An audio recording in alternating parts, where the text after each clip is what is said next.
नमस्कार, मैं हूं नेहा शर्मा। स्वागत है आपका कुंडली टीवी के मंथली राशिफल में, जिसमें हम बताएंगे कि जुलाई महीने में क्या कहते हैं आपके सितारे। इन सब की जानकारी देने के लिए हमारे साथ हैं एस्ट्रोलॉजर नरेश कुमार जी। स्वागत है सर आपका। नमस्कार।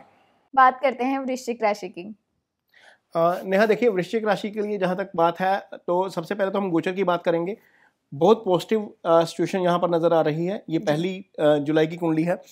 दो ग्रह पॉजिटिव वाले सीधा लगन को देख रहे हैं, गुरु लगन को देख रहे हैं। इसका मतलब यह है कि लगन जो है वो बिल्कुल पॉजिटिव प्रभाव में आ गया। जब ऐसी स्थिति होती है तो आपका मन, आपका जो ओरा है वो एक तरीके से पॉजिटिव हो जाता है, क्योंकि लगन जो है वो तीनों ग्रहों के पॉजिटिव ग्रहों के प्रभाव में है।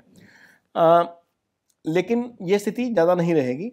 बुध यहाँ से निकल जाएंगे 3 तारीख को। बुध यहाँ पर अष्टम में आ जाएंगे। अब ध्यान से देखेंगे तो ये वाला पार्ट जो है नीचे वाला कुंडली का, यहाँ पर डोमिनेंस हो गया सब ग्रहों का। ये ह्यूमन बॉडी में बॉडी का लोअर पोर्शन होता है।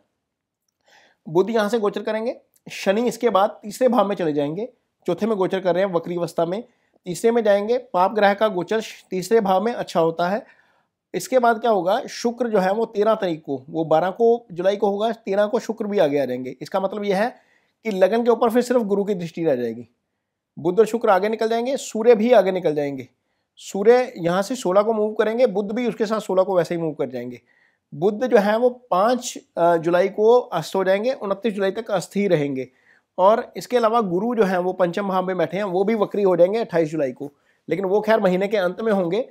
अदरवाइज इसका प्रभाव जो है वो आपको पूरे महीने गोचर में देखने को मिलेगा। आपका जो फलित है वो इसी पर डिपेंड करेगा, जिस तरीके से ये मूव करेंगे। सब बात करेंगे जो लोग बिजनेस कर रहे हैं या फिर जो लोग जॉब कर रहे हैं, उनके लिए समय कैसा है। देखिए नेहा, समय 16 के बाद अच्छा है। कारण यह है कि ये भाव है आपका कर्म स्थान। कर्म स्थान का मालिक अष्टम में पड़ा हुआ है। अष्टम में जाना सूर्य का अच्छा नहीं था एक तरीके से। हालांकि यहाँ से हम काउंट करेंगे तो 11वां भाव है, लेकिन लगन से अष्टम है, इसलिए ये स्थिति अच्छी नहीं थी। जैसे ही सूर्य भाग्यस्थान में आ जाएंगे तो स्थिति थोड़ी सी अच्छी हो जाएगी कर्म के लिहाज से। अदरवाइज पैसे को लेकर कोई दिक्कत नहीं है, क्योंकि गुरु की दृष्टि आय स्थान के ऊपर पड़ रही है और वो वहीं पर रहेगी, इसलिए पैसे का फ्लो लगातार बना रहेगा। गुरु धन स्थान के मालिक भी हैं इस कुंडली में और उस भाव के कारक भी हैं। पंचम के भी कारक गुरु रहते हैं, तो आय स्थान को एक्टिवेट कर रहे हैं, तो उस लिहाज से चीज़ें ठीक हैं।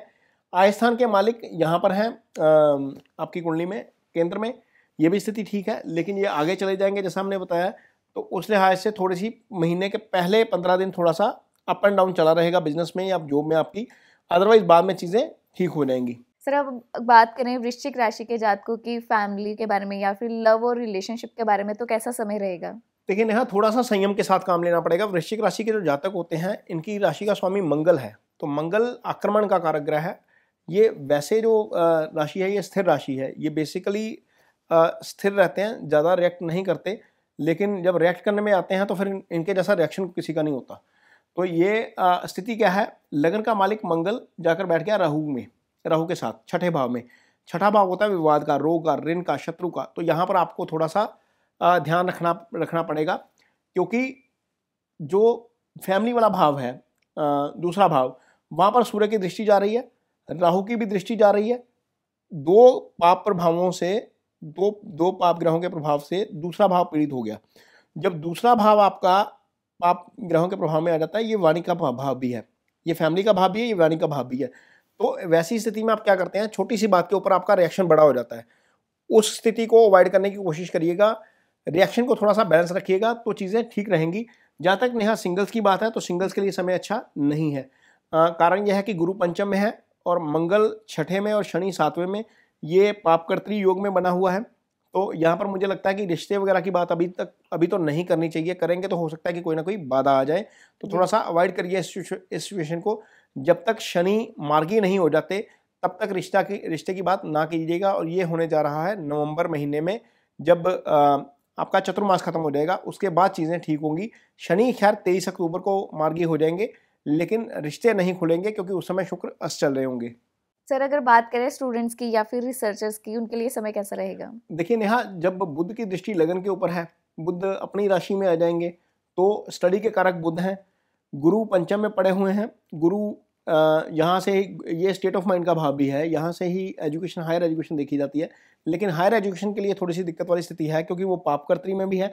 लेकिन 12 जुलाई को जैसे ही शनि पीछे जाएंगे, वक्री अवस्था में जाकर तीसरे भाव में जाएंगे, तो चीज़ें वो पाप कर्त्री से वो भाव निकल जाएगा। हालांकि पंचम के ऊपर शनि की दृष्टि आ जाएगी, लेकिन पाप कर्त्री से वो निकल जाएगा, तो उसके बाद चीज़ें ठीक हैं।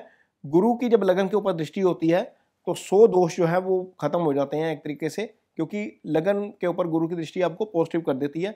तो पॉजिटिव रहें, स्टूडेंट्स के लिए यही एक चीज़ है कि पॉजिटिव रहकर स्टडी करेंगे तो चीज़ें ठीक रहेंगी। अब बात करें अगर सर हेल्थ या ट्रेवल की, उस लिहाज से समय कैसा रहेगा? देखिए नेहा, जब मंगल राहु छठे भाव में है और छठा भाव का मालिक ही मंगल है, छठे भाव का मालिक भी मंगल है, लगन का मालिक भी मंगल है, लग्नेश जब षष्ठेश में आ गया है, अपनी राशि में जाकर राहु केतु एक्सिस में आ गया है, तो चीज़ें थोड़ी सी हेल्थ को लेकर दिक्कत वाली हो सकती हैं। शनि की दृष्टि भी मंगल के ऊपर पड़ रही है, वो 12 तारीख तक रहेगी, लेकिन 12 के बाद शनि पीछे चले जाएंगे। इसके बावजूद आपको सेहत का ध्यान रखना पड़ेगा, खास तौर पर जिनको ऐसी प्रॉब्लम आ रही है, जिनको पित्ते की समस्या है, जिनको लीवर की समस्या है, या जिनको डाइजेशन से इशू संबंधित इशू है, क्योंकि बॉडी का लोअर पोर्शन नेहा ये पाप कर्त्री योग बना हुआ है। यहाँ पर भी पाप कर्त्री है, यहाँ पर भी पाप कर्त्री है। तो सूर्य ओवरऑल हेल्थ का कारक है, वो अष्टम में है 16 तारीख तक।